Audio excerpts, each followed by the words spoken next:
Welcome back, everybody, to the Even Your Dynasty show.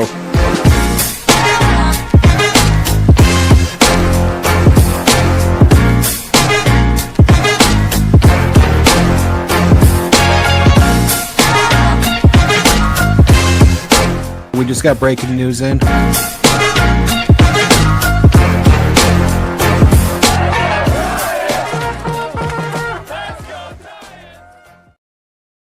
Welcome back, everybody, to the Even Your Dynasty show. We're back with our May 13th minor league update. This is going to be for last week. So the week of, May 5th through May 11th games that were played.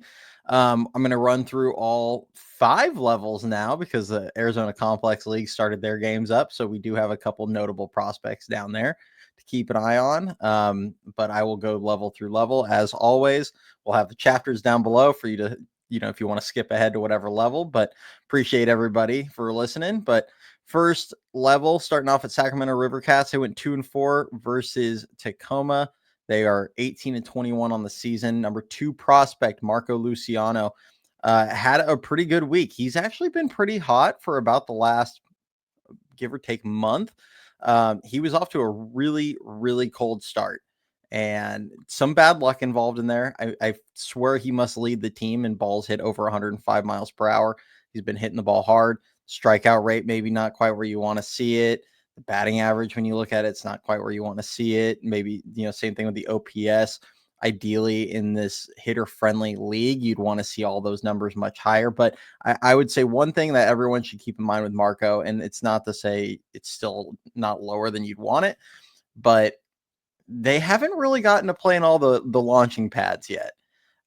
Marco has been playing in, or the Rivercats have only really been playing in Sacramento. They've gone to Tacoma twice, which is probably the least hitter-friendly ballpark in the PCL. And then the only place they've gone that's actually pretty hitter-friendly is Round Rock. So Sacramento is pretty neutral. Tacoma airs a little more pitcher-friendly, and then they went to Round Rock, which is a hitter-friendly environment. But as it heats up, as they go to some of these places, Las Vegas, Reno, Albuquerque, Sugarland, all these places that are very, very hitter-friendly, we could just see an explosion out of his production. That said, he did go 7 for 24 with a home run, a double, 2 walks, 6 strikeouts, and a stolen base. So a lot of positive signs out of Marco. I do expect to keep seeing the average and everything climb up. His batting average on balls in play, if you look, it's at like 298.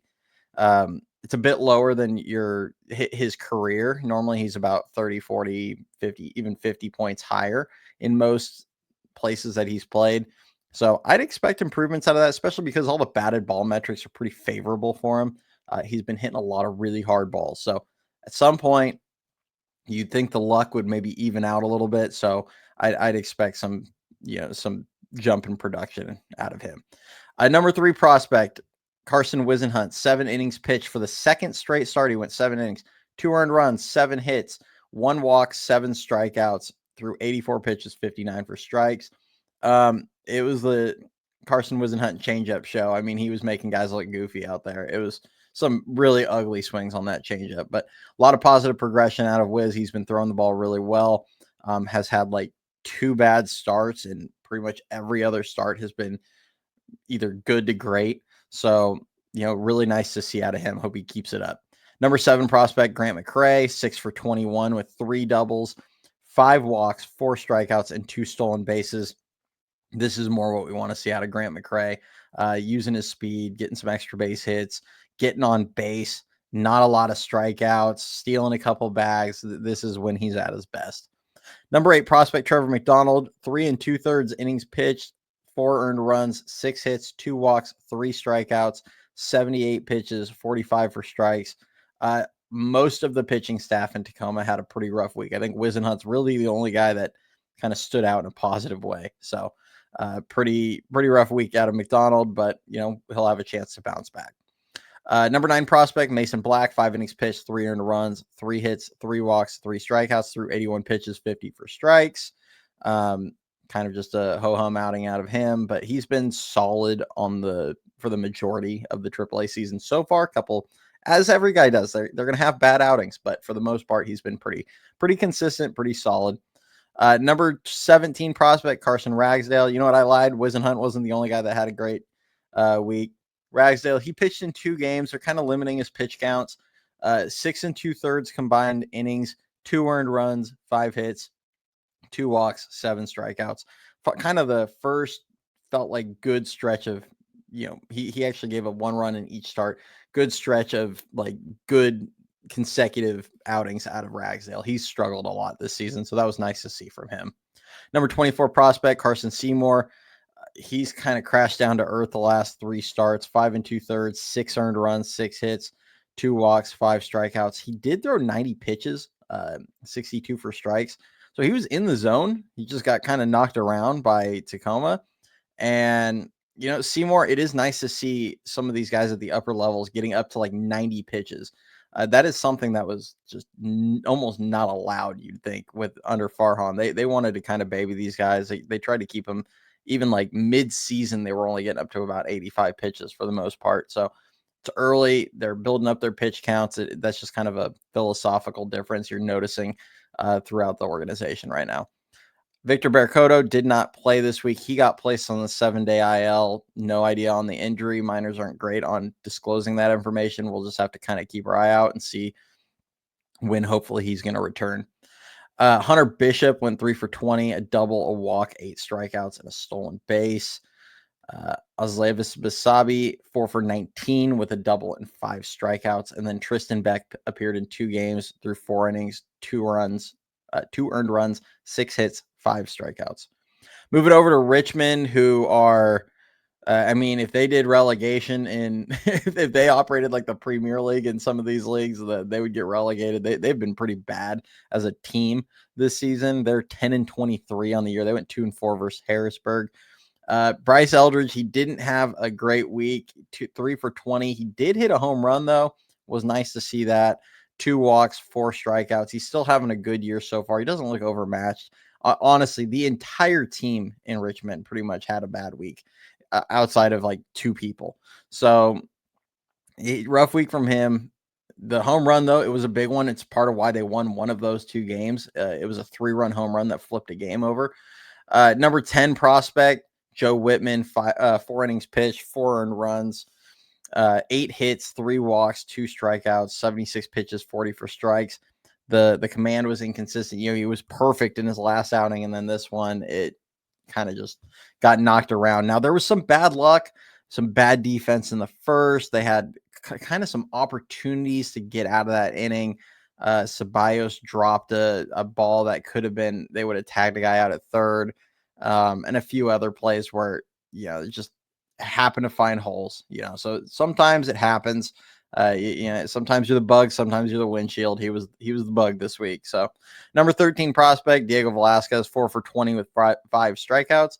He's kind of cooled off, but he's still having a really good year. So like I said, nobody had a good week last week. Sabine Ceballos, 2 for number 16 prospect, Sabine Ceballos, 2 for 15, a double, 8 walks, 6 strikeouts. He just has not gotten the bat going, though it was nice to see him get on base quite a bit this week. Sometimes it's a sign that they're starting to see the ball a little better. The contact hasn't been great, though. That's the other thing I like to look for is like, are they making some hard contact and just getting balanced swings off? It's been really hit or miss with him. So I'd love to tell everybody I see a guy that's about to break out, but he's just kind of in a funk right now. Number 26 prospect, Trent Harris, he returned. Pitched in 2 games, 2 1/3 innings, 0 earned runs, 1 hit, a walk, 3 strikeouts. And he's now pitched 10 innings. He has not given up an earned run, and he's got a 0.6 whip. He is a guy that I absolutely would feel they could call up. And it's not, he's only thrown about 14 innings, I think, in AA in his career. He's a bit older. He's 26, but you watch him pitch.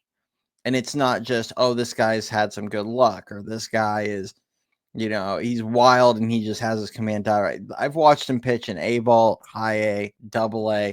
He is very advanced for a reliever. Not your prototypical great stuff, poor command guy.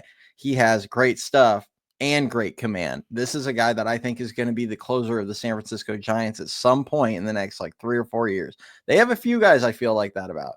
And the reality is there's not a lot of closers that stick in the role for long, long periods of time. You see guys that, guys hot for a year or 2 years or maybe even 3, and then they kind of fall off. And that's why there's not just a ton of closers around baseball that have just been the closers on their teams for 5, 6, 10 years.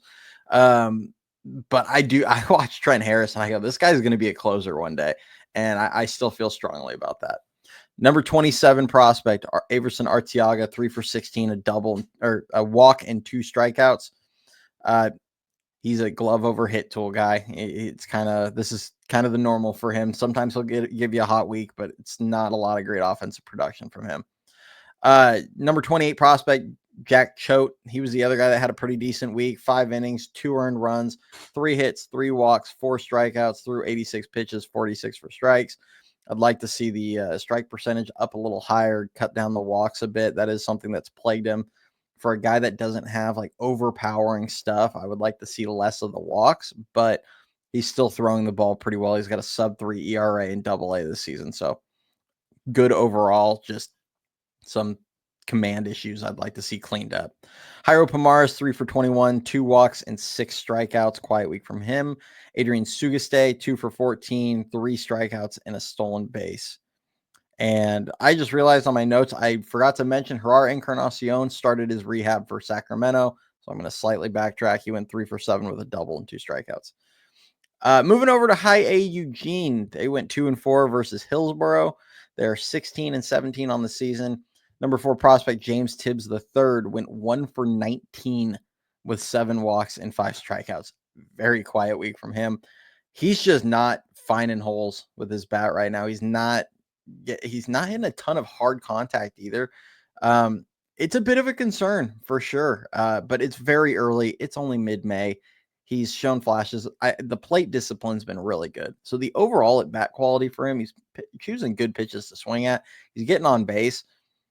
You just don't want to see a guy that's sub Mendoza lined right now. So James Tibbs, hopefully we see him get going at some point soon. He's a first round pick. It is the first full season. I'm never going to throw around the bust word in the first full season, but it's certainly a concern right now. We want to see him get going at some point, but there are some positive signs out of the game right now. Number 14 prospect, Bo Davidson. This guy looks like a top 100 prospect. I feel like I say it every week, but Bo went 9 for 26 with 2 triples, 2 doubles, 3 walks, 6 strikeouts, and 3 stolen bases. He filled up the stat sheet. He just every week he's got 14 extra base hits now in like 115 plate appearances. He's hitting. He leads the Northwest League in OPS at 999 right now. He's hitting over 350. I don't know what Bo's ceiling is because it's really hard to project numbers, but I really think he could be a 2020 guy. He's the guy I said about Lee. I'll say it about Bo. These are the exact types of guys you want to fill Oracle Park with: speed, power. He'll hit line drives, line to line, drive it in the gaps. The power doesn't have to be home runs. And that's something I always want to like drill into people, especially in this park. Power can be just extra base hits, like be able to drive the ball into the gap. Because in Oracle Park, if he does that, if they're shading him in the gap, he puts it down the line, or if they're shading him kind of more straight away, he drives it into the gap. That's going to be 3 bags for him with his speed. So he can be a difference maker, in my opinion. And I like I said, if he wasn't an undrafted free agent, Bo Davidson would probably be a top 100 prospect right now. The whole league's got to be kicking themselves how this guy went undrafted. Pretty insane. Number 18 prospect, Josh Bostic. He returned this week. He went 3 2/3 innings, no earned runs, 1 hit, 3 walks, a strikeout. Solid week. Normally he's more of a strikeout guy. It was kind of interesting. He pitched more to contact this week, but encouraging start on his return. Number 23 prospect, Jonah Cox. He went 5 for 24, a double, 4 walks, 4 strikeouts, and 2 stolen bases. Bat's been quiet. He's getting on base, still stealing bags. Really good defender. He's hitting about 250 or 240, 250 right now. He's a bit better than he was last season in High A, but you'd like to see that bat take a jump. Quinn McDaniel went 4 for 18, a triple, 5 walks, 7 strikeouts, 2 stolen bases. The strikeouts kind of reared their head today or this last week. Prior to that, he had gotten his strikeout rate down under 25%. It was really encouraging. He whiffed a lot in the Northwest League last season. He's still having a much better season this season than he did last season. I love seeing all the stolen bases. I mean, he's a legit 30-40 stolen base guy. As a projection, has some really intriguing power. Hopefully he just keeps developing. Charlie Zacconi, 3 for 22, a double, a walk, 6 strikeouts. Really quiet week out of him.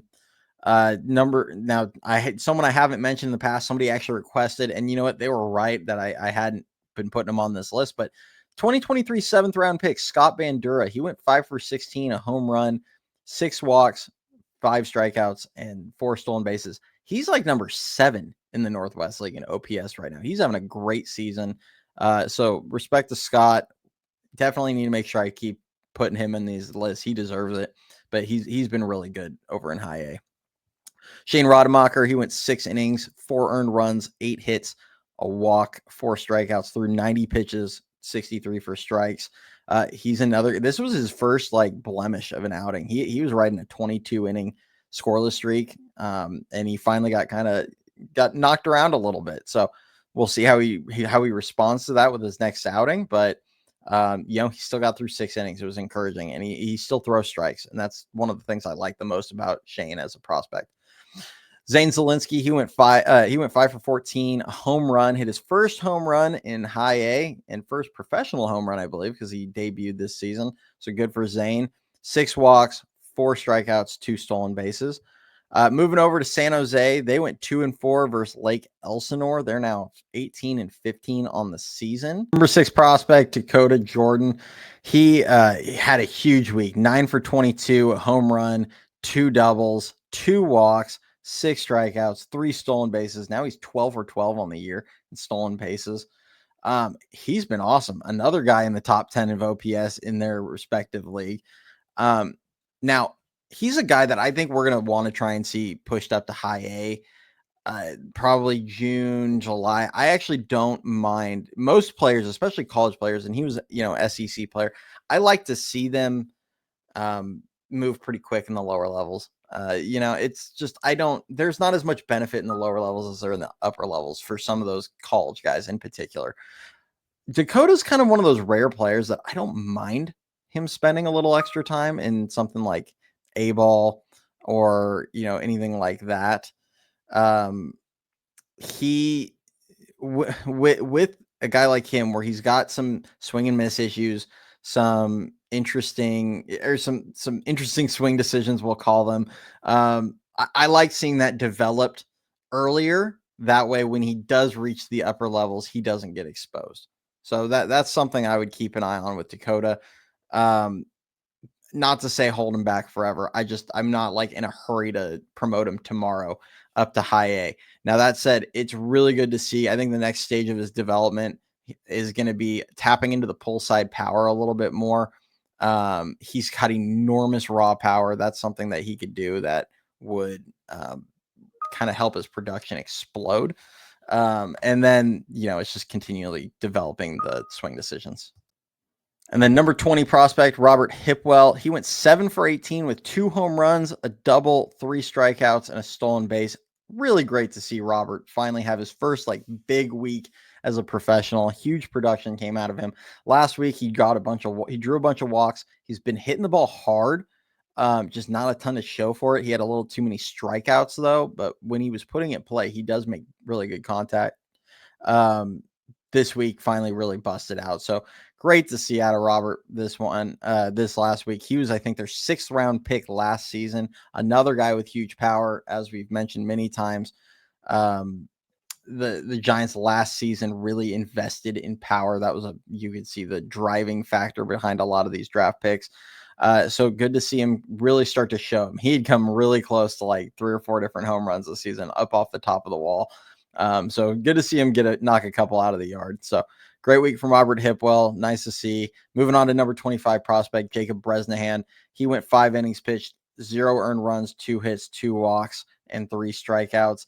Second outing in 3 second out of his last 3 outings have now been really good outings. It's good to see. He's a command guy. Like that's going to be he'll go as far as his command can take him, because his stuff is turned into being really good. Command, pretty spotty. Struggles to throw competitive pitches at times. So that's something we'll have to kind of keep an eye on, but really good outing out of him this past week. Number 29 prospect, Lisbel Diaz, went 3 for 23, a double, 4 strikeouts. One thing I like about Lisbel, he puts the ball in play pretty consistently. He's not a big strikeout guy, but when you do that, some weeks they all find holes and some weeks they don't. A couple weeks ago, he went like 10 for 21. He had or 12 for 21. He had some insane week. He's cooled off a bit. So it's going to come in waves. He does still hit the ball hard. He's still one of my favorite prospects down at that level. Just a quiet week for him. Jacob Christian, he went 5 for 23, a double, 4 walks, 7 strikeouts, and a stolen base. This week's numbers notwithstanding, he's still a guy I think that should get promoted as soon as possible to high A. And my gut feeling is Jeremiah Jenkins is pretty close to returning. I feel like when Jenkins comes back, who plays first base, they're going to possibly move Jacob up to high A. Nobody's really blocking him up in Eugene right now at first base. They've been kind of cycling through people over there. There's a few candidates that you could bench, DFA, whatever, up in Eugene. Too clear room for him. So I don't think that would be a hard decision to make. Walker Martin had a really nice week. He really exploded the last 3 games of this past week. So his overall numbers, 6 for 23, 3 home runs, a triple, 4 walks, 6 strikeouts, and a stolen base. But you look at the last 3 games. Friday, he hit a home run and a triple. Saturday, he hit 2 home runs. And then Sunday, he went 0 for 1, but he drew 4 walks. So, and stole a base. So the last 3 games, he just caught fire. Great to see. I hope he's turning a corner. His strikeout rate's been really discouraging since he's been here, but this season he's actually made significant improvements to that. Now it's still too high, but this is a guy that I've said in the past, Walker Martin is a very raw prospect and he's going to take time. So hopefully he's turning the corner. 21 isn't like too old for our A ball. It's not like he's a 24-year-old and still struggling down there. He's got plenty of time to get it together. So good to see from him. He's got a ton of power, intriguing prospect. So keep it up, Walker. That was a great week. Xander Darby went 6 for 19, a double, 5 walks, 5 strikeouts, and a stolen base. His walk to strikeout rate's been really good this season. That's something to keep an eye on. And he's just a pure hitter. That's what I like about watching Xander play. The power has kind of shown up more than it has than it did in college. So I think the Giants did kind of unlock something there a little bit. He mentioned it when he did his interview with us that they had kind of tweaked some things. So hopefully that holds true, but he's being really productive this season in San Jose so far in the first 2.5 weeks he's played. Greg Ferrone went 4 2/3, 3 earned runs, 3 hits, 2 walks, 6 strikeouts. Similar to Rademacher, it was kind of his first outing where he got even touched up a little bit, it felt like. And since the opener, he'd been on a bit of a heater. So we'll see how he bounces back next week. And then Carlos Gutierrez, 10 for 21, a double, 3 walks, 2 strikeouts, 3 stolen bases. Speed over power guy, doesn't hit for a ton of pop, but he can fly. He can hit like that. I have no issue with that. He plays really good defense in the outfield and he can hit. So keep it up, Carlos. Moving over to the complex league, like I mentioned, they started their games. We have 4 ranked prospects based off of Baseball America's top 30 for the Giants. Number 11 prospect, Rainer Arias, 6 for 20, a triple, 3 walks, 6 strikeouts, and a stolen base. I'm not going to have highlights for these guys. There's not really anything I can get out of the complex league games. But number 12 prospect, Johnny Level. He's one of my favorite prospects in the organization. 8 for 22, a triple, 4 doubles, 3 walks, 5 strikeouts, 3 stolen bases. He can fly. He's got some sneaky power. He's a super advanced hitter. He's only 18 years old. And similar to Lisbel Diaz last season, I expect to see him up in San Jose before the season ends. Same with Rainer. These are going to be younger guys that I expect to see jump up to San Jose this season. Number 21 prospect, Oliver Tejada, 4 for 19, a double, a walk, 5 strikeouts. Bit of a quieter week for him. He was another one of those international signees that did really well in the Dominican Summer League. We'll see how he does now in his first taste of stateside ball.